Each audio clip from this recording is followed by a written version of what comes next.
Hello viewers, welcome back to our series of lectures on the topic electromagnetic spectrum, absorption spectra. In this topic so far we have talked about UV visible spectroscopy, and today we will continue our discussion on the same, and today we will take up Woodman-Fisher rules, and that we will talk about in the context of dye-ins. The session is planned as follows, that is typically as we have been doing so far, that is we will try to make a brief review of what we have done in the previous sessions. Thereafter, we will once again revisit the factors which affect UV visible spectrum, because that is what is important for us to build a case for the rules I am going to talk about. Thereafter, we will come down to the Woodman-Fisher rules for dye-ins, and since I am talking about dye-ins, I will try to find what is the basis for these rules for these kind of molecules. Having done that, we will state what are the rules, and then we will try to apply it to a number of systems which are acyclic and cyclic dye-ins, and towards the end we will try to sum up what we do in today's session. Okay. So, let us make a beginning by recalling what we have done so far. What we have done so far in this series of lectures is that we started by explaining the origin of UV visible spectrum and outlined its significance, how is it important there. Thereafter, we outlined and explained the characteristics of UV visible spectrum, that is if we have a spectrum, what are the characteristics of that, the intensity, the width, the location and the position in the band and so on and so forth. Thereafter, we discussed what are the factors which affect UV visible spectrum. Having done that, we moved on to kind of, it is a kind of a continuation of these factors. We brought in the concept of color and related it to the conjugation in the molecules, because that is a very important correlation we could establish in one of the sessions earlier. Thereafter, we took up the principle of spectrophotometer, that is what is spectrophotometer, because to make a measurement we need a device, that is called as a spectrophotometer. So, we talked about the principle of spectrophotometer and described different types of spectrophotometers. Thereafter, towards the end, we explained what is the principle of UV visible spectrophotometry, that is how do I apply this UV visible spectrum to different kind of applications there. So, that is all what we have done so far. Now, to come to today's session, what we do is to talk about the Woodman-Fisher rules.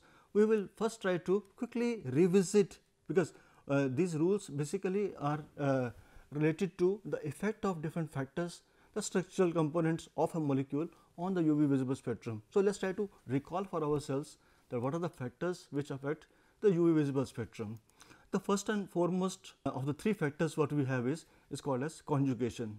We know that the conjugation in the molecule, it affects the position of absorption band there, and we rationalize in terms of the following example there.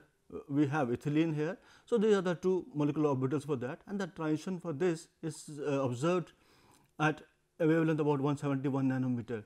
But when we go to from ethylene to butadiene to hexatriene, we find that as we move, if we go on extending the conjugation, we find that the molecular orbitals are such that the transition which actually occurs in the what is observed in the UV visible is from the HOMO to LUMO. So, that actually gets of lower and lower energy. As a consequence, the lambda max increases. So, typically what we established in the previous session was that because of conjugation, there is a lambda max increase in the spectrum there. That is one factor which typically affects the UV visible spectrum. And then second thing is the substituents, because in the molecule there are number of substituents are there on the main chromophore. So, these substituents affect in variety of ways.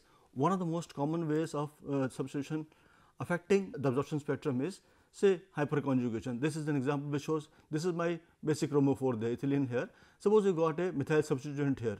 So, this methyl substituent can undergo hyperconjugation, and as a consequence of that, this makes some slight variation in the lambda max position of the band what we are observing in the molecule there. This effect is much more milder as compared to conjugation. Conjugation is a very significant effect, whereas this effect of substituents is there, is not insignificant, but it is not as strong as that of conjugation. Then the third factor what we talked about was the solvent. Actually, the solvent also affects, because when you run the spectrum, you run in different solvents over there. So, typically we use, depending on the solubility of the molecule, you use ethanol, methanol or other kind of solvents there. Most of the spectra are done in these alcoholic systems, but in case the molecule is done in some other system, so we have to see that depending on the nature of the solvent, the lambda max will shift there. And what you find is typically the solvent affects by kind of interacting with the molecular orbitals of the molecule, whether they stabilize or destabilize the molecular orbitals. As a consequence, the delta E value changes, and as a consequence what you find is the lambda max shifts. And more often than not, it is the polar solvents which affect the spectrum more significantly, and also that depends on the type of transition also. That means a polar solvent will affect N to pi star transition differently than pi to pi star, and so on and so forth. All that we have discussed in the previous sessions there. Okay. Now, what is important here is that all these effects, that means suppose you have got a basic chromophore there, and to this chromophore there is some kind of conjugation coming there, solvent is there or substituents are there. So, all these effects we just discussed about, they basically all are additive, and that is basically the rationale behind this Woodward-Fizzer rules there. So, what we can do is that this contribution can be empirically compiled for different class of organic compounds, and these are called as Woodward-Fizzer rules. That means, what we do is we take different class of compounds there. For each class of compound, we try to see what is the basic chromophore there, what is the lambda max for that, and then we see that if you got different kind of contributors which affect this lambda max, so what are the contributors and what are their effects over there. So, all this can be empirically compiled. Basically, what is done is we take the spectra of wide variety of molecules and try to find correlations between them, and then this kind of tableau things can be made use of to predict the lambda max for a given organic compound in terms of all these factors over there. And then we find is that the agreement between the values which are calculated using these rules and what is observed experimentally, they happen to be very good agreement between the two. So, that is basically the rationale for using this kind of Woodward-Fizzer rules over there. It is an empirical set of rules there. Now, let us move on to the dienes per se, and what is the basis for these dienes is, that is we know that the simplest to talk about diene, we start with an ethylene chromophore, the basic chromophore there, and for ethylene chromophore there are two molecular orbitals, say pi 1 to pi 2, and the transition between them, as I mentioned earlier, is observed at about 171 nanometer, and this basically is a typical pi to pi star transition, but since it is observed at 171 nanometer, typically we do not observe it because it is in a range beyond what typically is measured for UV visible spectrum there. Okay. Now, if I go to diene now, if I look at diene, let me take the simplest possible diene is the butadiene. If I look at butadiene, so there are 4 carbon atoms there and there are 4 molecular orbitals there, and in this case the transition what you observe in the UV visible spectrum is from pi 2 to pi 3, and that is actually at 270 nanometer. So, what you find is that this pi to pi transition is observed at 270 nanometer, which is in the UV visible range, and that what we conclude from here is, that is we need a minimum of 2 conjugated double bonds to observe any spectrum in the UV visible range there. That is for the dienes per se. Okay. Another thing what we see is that this butadiene, the simplest possible diene we have, the pi to pi transition which is observed for butadiene at 270 nanometer, it is very sensitive to the substituents there. Let us take some examples there. You see that this is my simple chromophore there, butadiene. Suppose you got a methyl substituent over there, we find it is coming at 220 nanometers, this one is coming at 223, this is at 226, and so on and so forth. That means, if you take the basic chromophore and put different kind of substituents at different locations, we find that lambda max shifts. That is that basically is one of the basis for our Woodward-Fizzer rules for dienes.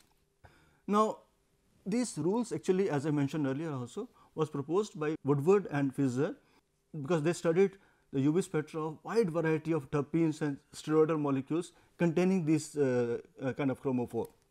And this basically the rules go as follows, that is they allocate some base values for different kind of conjugated dienes. Typically what you have is, we have got a cyclic diene, that is butadiene. For that the base value is 270 nanometers as we know it. But suppose we got a heteronuclear system there, that means we have a diene which is a part of 2 cyclic systems over there. The base value for this is 214 nanometer, and if it happens to be a homonuclear system, it is 253 nanometers there. So, that is the base value, but has been typically empirically worked out from the basis of the spectra of different kind of molecules studied over there. Then the next aspect is that what is the contribution of the substituents there. So, this is the following table over there which lists different kind of substituents over there and their contribution. What we see is that if you got an extended conjugation, the contribution is very significant, as I mentioned earlier, is about 30 nanometers there. Suppose you got an exocyclic carbon-carbon double bond, it is about +5. Alkyl group or a ring residue, we got 5 nanometer again. OCOCH3 is there is no contribution to that, OR and so on and so forth. So, what you find is that different substituents affect differently, and also what you find is for such a molecule, for a diene, typically the lambda max position will be the base value, which is 217 in this case, and summation, that is sigma, contribution from all the substituents over there. Suppose a given molecule has a basic chromophore and there are different substituents over there.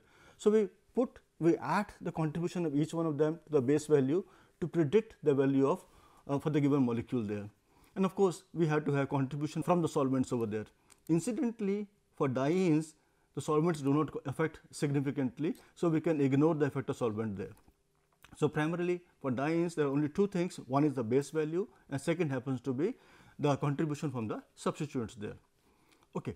Now, let us try to go further and see, let us understand, because in this table we saw there is something called as alkyl substituents, something called as ring residues, conjugation we understand, and then exocyclic double bond. Let us learn these terms there.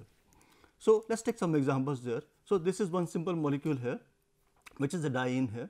In this case, this is my basic chromophore there, which is butadiene, and we find that this is one substituent there, this is another one there. So, these are the two substituents there and they are called as alkyl substituents. Similarly, in this molecule we got the basic chromophore and then we got 3 alkyl substituents there. In this molecule the basic chromophore is this and there are set of 4 alkyl substituents. So, that means what you have to see here is that we have a basic chromophore and any substitution on that basic chromophore, say from carbon atom number 1 to 4, anywhere the alkyl substitution is there, that is the alkyl substituent and that is contribute about +5 nanometers to the lambda max value. Okay. Let us go further, let us look at this molecule. In this molecule what you have is, this is the basic chromophore and now we got 2 substituents here. Now, these 2 substituents here which have been shown here, they actually form a part of a ring there. So, they are called as ring residues. Incidentally, even the ring residues also contribute the same +5 units, but we must distinguish between what is an alkyl substituent and what is a ring residue here. Now, let us take another example here. So, in this case this is a basic chromophore and in this case what you have is we have got 3 ring residues there, because there are 3 on this chromophore here, this is one, this is the second one, this is the third one. So, these are 3 ring residues here. In this molecule what you have, this is my basic chromophore here and what you find is there are 2 kinds of substitutions here. So, in this blue enclosure here, these are 3 ring residues here and this one happens to be an alkyl substituent here. So, in this case there are 3 ring residues and there is 1 alkyl substituent there. So, one has to be clear about these terms to apply these rules over there. Let us move further and see what do we understand by endocyclic and exocyclic double bonds there. Look at this molecule. In this molecule what you have is, this is a double bond which is a part of the ring system here. So, this is called as an endocyclic because it is inside the ring there. So, this is an endocyclic double bond there, whereas this double bond here is an exocyclic. That means, the double bond happens to be outside exo to the cyclic system there. Okay. Look at this one. In this case this is an endocyclic to this ring here and exocyclic to this ring there. So, that means, this double bond actually is endocyclic as well as exocyclic, because it is endocyclic in this ring, exocyclic to this ring, whereas this double bond actually is endocyclic only to this ring there. Now, let us move further and look at one more example here. In this case what do we have? What do we have is, we have got 2 kind of double bonds there and both of them happen to be exocyclic. This one is exocyclic to this ring and this one is exocyclic to this ring. So, in this case there are 2 exocyclic double bonds and we know that each exocyclic double bond contributes about 5 units to the lambda max value. In this case what do we have? This is very interesting. In this case this double bond is very interesting here, because this double bond actually is exocyclic to this ring as well as to this ring here. So, in this case this will contribute twice as much, that means it will be equivalent to 2 exocyclic double bonds, that means it will contribute about plus 10 units to the lambda max value there. Now, let us go further, and one more thing we have to clarify ourselves, that what are these acyclic, homoannular and heteroannular ring system over there. Now, this we know is alicyclic straight chain, this we know is homoannular, because in this case, because the whole chromophore, that means 2 double bonds happen to be part of the same ring over there. This is heteroannular, this also is understandable. But what about this one? What system is this? Is it alicyclic, homoannular or heteroannular? There is a ring though, but in this case this whole chromophore is not part of the ring. So, this is an alicyclic system there. So, in this case, why I am talking about this is because these different systems have got different base values. So, if this is my basic chromophore there, this will be taken as alicyclic one and the base value will be about 217. If it happened to be homoannular or heteroannular, the values would have been different there. Similarly, this one also, though in this case also there is a ring system, but we see that this chromophore here is not part of the ring here. So, this again is alicyclic. In this case also we will take the base value to be 270 nanometer. So, this has to be clear before we take up the examples of seeing that how do we apply these rules to predict the values for lambda max for different kind of dienes there. Let us take these examples now. Now, first example is simplest one, this is isoprene. Now, in this case of isoprene, what you find is the chromophore is, this is my alicyclic diene, the base value is 217 nanometer, and what you find is in this case there is only one alkyl substituent here. So, it will be 1 into 5, that is about 5 nanometers, there is nothing else. So, the calculated delta max value will be sum of the two together, that is 217 plus 5, that makes it 222 nanometer, 222 nanometers, and observed value also happens to be about 220 nanometer. The agreement is reasonably okay. Another example, look at this one, this is 2,3 dimethyl butadiene. In this case again the base value will be 217 nanometer. So, that is my chromophore there, and there are 2 alkyl substituents, one here, one here. So, for the 2 alkyl substituents the contribution will be 2 into 5, that is 10 nanometers, and that makes the total to be 227 nanometers, and we find that the observed value is 226 nanometer. Again the agreement is quite good. So, we can see that how useful these rules are. I am taking very simple molecules, but we can take more complicated molecules also, and we find that agreement happens to be reasonably okay. Now, say for this molecule again we have the base value of 217, because that is my chromophore here, butadiene part here, that is this conjugated diene, and then there is one alkyl substituent here, one over here. So, these two put together will again give me contribution of 10 nanometers, and it will add again to 227 nanometers, and observed value also happens to be 227 nanometers. Again the agreement is excellent. Now, for this system is slightly more involved, that is in this case the basic chromophore again happens to be alicyclic diene, and the base value is 217 nanometer, and there are it is very obvious here, just we can see it that there are 3 alkyl substituents there, 1, 2, 3, and the contribution will be 15 nanometers, which will add to give me 232 nanometer, that is my calculated value or the value which I predict on the basis of these rules, and the observed value happens to be 234 nanometer. Agreement is good. So, basically what I want to convey here is that these rules are reasonably good. That means, for simple molecules they predict the values to be in fair agreement with the experimental values there. Okay. Let us take another example here. Now, in this case what you find is what is the basic chromophore here? Again we got an alicyclic diene here. So, the base value will be 217, and what you have is this is one substituent here. So, that gives me 5 nanometers more, and this bulk of the molecule or this kind of isolated double bond over here, it does not contribute because it does not affect the chromophore anyway, because this is farther from the chromophore. So, you find that there is no contribution of this particular double bond or these substituents on the double bond over there, and the value will be just 222 nanometers, and observed value happens to be 224 nanometer. So, what is important is this example conveys one thing very clearly, that we have to just consider what is the substituent on the basic chromophore. We do not have to bother about the bulk of the molecule over there.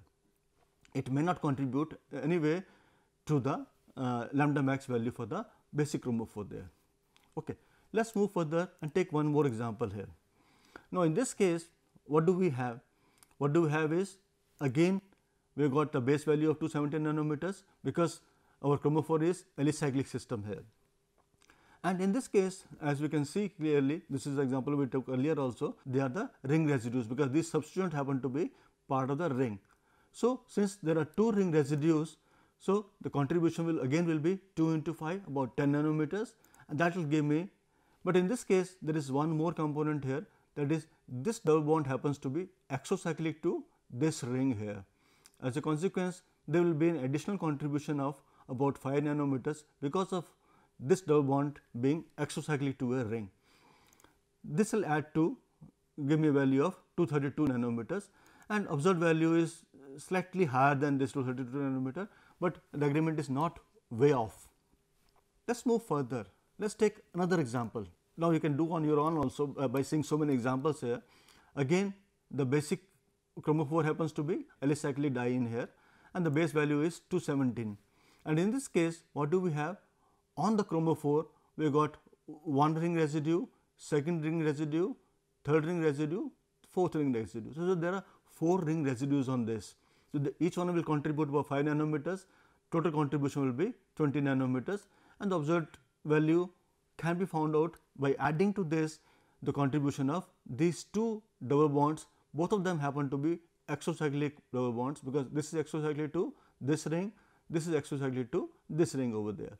So, the total comes out to be about 247 nanometer, which is in reasonably good agreement with the experimental value, which happens to be 247. Let us go further, take more examples here. Now, in this case, how do we go? We see that here again I have got the basic chromophore as a diene, but this diene now happens to be part of 2 different rings there. So, the base value will change. This is a heteronuclear diene or heteroannular diene. So, in this case the base value will be 214 nanometers. So, that is one deviation from all the examples we have done so far. And then what do we have is, if I look at this basic chromophore and you find that this is one substituent on this, 1 ring residue, this is 2nd ring residue, this is 3rd ring residue. So, there are 3 ring residues to this. So, that will give me the contribution of about 15 nanometers there, and we have got one alkyl substituent also on this. So, that also will give me a contribution of about 5 nanometers, that will give me 5 more. So, in addition to this, between these 2 double bonds here, we find that this double bond happens to be exocyclic to this ring, whereas this double bond is an endocyclic double bond which does not contribute to the lambda max value. So, these are the possible substituents or the contributors to the lambda max. We find that the calculated value comes out to be about 249 nanometers. Similarly, if we take yet another example, this looks to be a little complicated molecule. What you find is that in this case also our kind of estimation of lambda max value is very straightforward, very simple, because we have to first locate what is our basic chromophore. The chromophore happens to be this diene here. Now, this diene happens to be part of this given ring here. So, this is a different kind of base system there. So, in this case the base value for this homoannular diene is 253 nanometers. So, this value is going to be different from the previous examples again. And what more is there in this case? What more there in this case is that on this basic chromophore, if you look, this is 1 ring residue, this is 2nd ring residue on this, this is 3rd ring residue, this is the 4th ring residue. So, there are 4 ring residues to this. So, each will contribute about 5 nanometers, that makes it 20 nanometers. What more is there? What more is there is that we got this double bond is exocyclic to this ring, this double bond is exocyclic to this ring. So, there are 2 double bonds, both of them are exocyclic. So, they will contribute 5 nanometers each, the contribution will be 10 nanometers, and the value will be coming out to be about 283 nanometers, and the observed value happens to be 282 nanometer. Agreement is excellent over there. Let me take some more examples here to establish the applicability of these rules. Now, if you look at this molecule hexatriene, I will come back to alicyclic system again. I have talked about two other kind of base values there. Now, in case of hexatriene, what do we have? The basic chromophore we can pick from here, this is my butadiene, or I can take this as my basic diene here, and the base value will be 270 nanometer. And in this case, suppose I take this to be my basic chromophore there, we find that there is an extension of conjugation here. This double bond is conjugated with this particular chromophore there. So, they will contribute about 30 nanometers to this. And in addition to that, there is no substitution now, because this is my basic chromophore and this is extending a double bond over there. So, the chromophore now becomes this whole system and there is no substitution, nothing else. So, the value will come out to be 247 nanometer, and observed value is close to that one, but not exactly 247. Let us move further. Let us move further and look at this molecule. In this case, we have got the basic chromophore. You can start from this side or somewhere here, we can go any which way, it will come to be the same. What you find is the base value is 270 nanometer, because it is an alicyclic diene. And what do we have here is, okay, let me assume that this is my base chromophore here, and then this is my extension of conjugation. So, this will give me a contribution of 30 nanometers. Then what do we have is, now since my chromophore now becomes from here to like this, so this is one alkyl substitution here, which will contribute 5 nanometers. We find that we have got one more substitution here, that is O-methyl at this position. And if you look at the tables as I showed you earlier, the O-methyl, that is O-alkyl group, give a contribution of about 6 nanometers there. So, that adds to give me a value of about 258 nanometers for this particular system there. Let us move further. Let us move further and take some more examples here. Now, in this case, there are possibilities of two base values here. If I look at this as my chromophore, this is heteroannular. If I look at this one, this happens to be homoannular. So, in this case, we give precedence to the homoannular system here. So, in this case, the base value will be 253 nanometers, and this double bond essentially will be taken as the conjugation of this basic chromophore there. So, this will contribute 30 nanometers. Our basic chromophore now becomes this homoannular system and this extended conjugation here. So, on this basic chromophore, what do we have is, we got 1, 2, 3. So, there are 3 ring residues, they will contribute 3 into 5, 15 nanometers. In addition to that, what do we have is, we find that this double bond is endocyclic. This is an exocyclic double bond.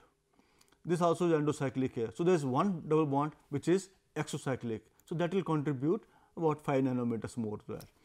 Then what do we have? We have got one more substitution on this particular chromophore here, and incidentally this substituent does not contribute anything, the contribution is 0 nanometer.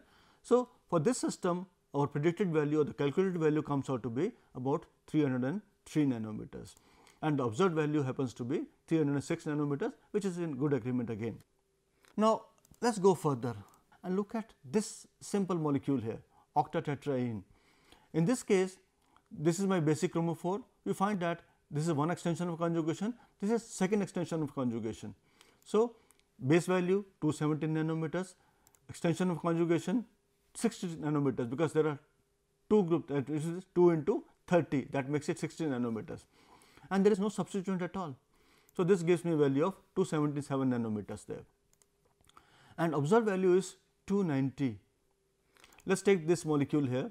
Now, in this molecule, what do we have is, we have got the basic chromophore is the same, and then we got 1, 2, 3 extension of conjugation, and the value we can see it will be 217 for the base value, and for extension of conjugation the contribution will be about as much as about 90 nanometers, and that will add to give me value of 307 nanometers, and observed value happens to be 334 nanometer. So, what you find is, as we go on extending the conjugation till hexatriene, it was fine. When we went to octatetraene, we found that the deviation was there, but when you come to decapentaene, I find that the deviation is large. The significance or the outcome of this particular set of examples is that if I go on extending conjugation, then these rules, there is a large deviation between the predicted values and the observed values, and in such cases the rules have been modified, and for these kind of molecules we use what are called as Fischer-Kuhn rules. That is, for alicyclic dienes having more than 4 double bonds there, and the rules happen to be as follows. That is, the lambda max can be given by the following expression here. That is, alicyclic dienes having more than 4 double bonds. So, this is the expression here. Let us understand what is the meaning of this expression here. This is the base value 114, and then 5 m. M happens to be the number of alkyl or alkyl-like substituents on the conjugate system. So, that is one parameter there, and this n happens to be this n here, n is appearing in 2 places there, one outside this bracket, one inside here as a multiplier to this factor 1.7 here. Now, this n happens to be the number of conjugate double bonds. That means all double bonds put together, the basic chromophore as well as the conjugate system over there. And then this R endo happens to be the number of rings with endocyclic double bonds in the conjugate system, and R exo happens to be the number of rings with exocyclic double bonds there. Now, these are the Fischer-Kuhn rules there. Let us try to apply these rules to some examples here and see that what kind of agreement we get in this case. Let us look at this very common molecule Lycopene, which is the pigment in our the tomatoes. Now, if you look at Lycopene, what you find is that this is a large conjugated system here. And if you look at the chromophore, so this may be my basic chromophore, and this all is extension of conjugation here. Mind you, this double bond and this double bond here are not part of the chromophore, because there is a gap of about 2 bonds or 3 bonds over there. So, for conjugation it has to be alternating double bond over there. Okay. So, for this system what do we have? We have got n is equal to 11. That means, if we look at, just count it here, 1, 2, 3, 4, 5, 6, 7, 8, 9, 10, 11. So, there are 11 double bonds which are conjugated. It is inclusive of the base chromophore there. So, n happens to be 11 here. Now, if you look at m, that is, m happens to be the number of alkyl or alkyl-like substituents here. So, if we look at this chromophore, we find that, so from this, if I start from here, this is one substitution here, this is second one, 2, 3, 4, 5, 6, 7, and this is the 8th one here. So, there are 8 substitutions on this, and there is no ring over there. So, R endo and R exo happen to be 0 each. Put into the expression here, lambda max count will be 114, the base value here, 5 m and all these values over there. Substitute into this. So, we find that this is my m is 8 here, I substitute over there and substitute 11 as a value of n here. If I calculate, I find the value comes out to be 476.3 nanometers, and the observed value happens to be 471. The agreement is reasonably good. It is not as way off as was happening in case of octatetraene and decapentaene and so on and so forth. Let us take one more example here, beta-carotene. In this case also, it is an extended conjugation system, that is what is there in caret here. Now, in this case, if you just count here, n happens to be 11, m happens to be 10 here, there are more substituents over there.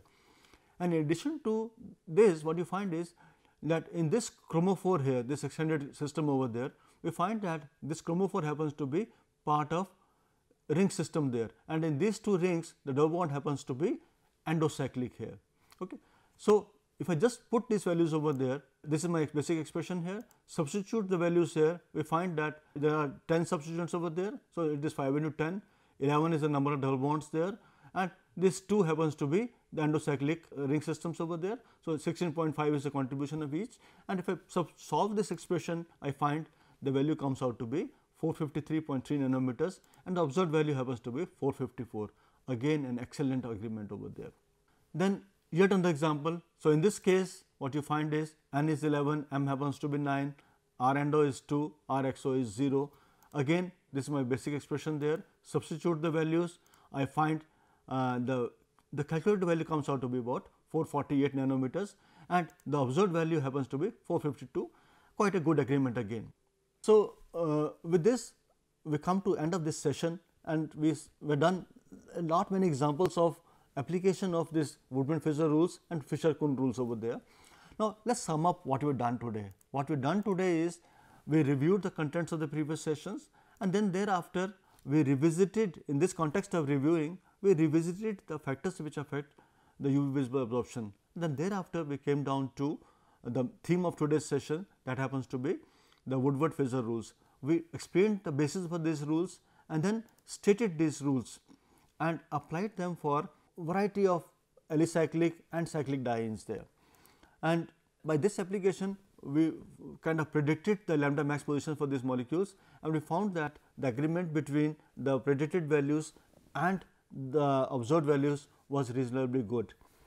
Now, in next session, we will continue our discussion on Woodward-Fisher rules, and we will try to see that what are the rules for enones kind of systems. That means, there is a conjugation between a ketone and an alkene, enone systems. So, we will see that what are the rules for those systems, and then what kind of agreement is there between the predicted values and the observed values for enones.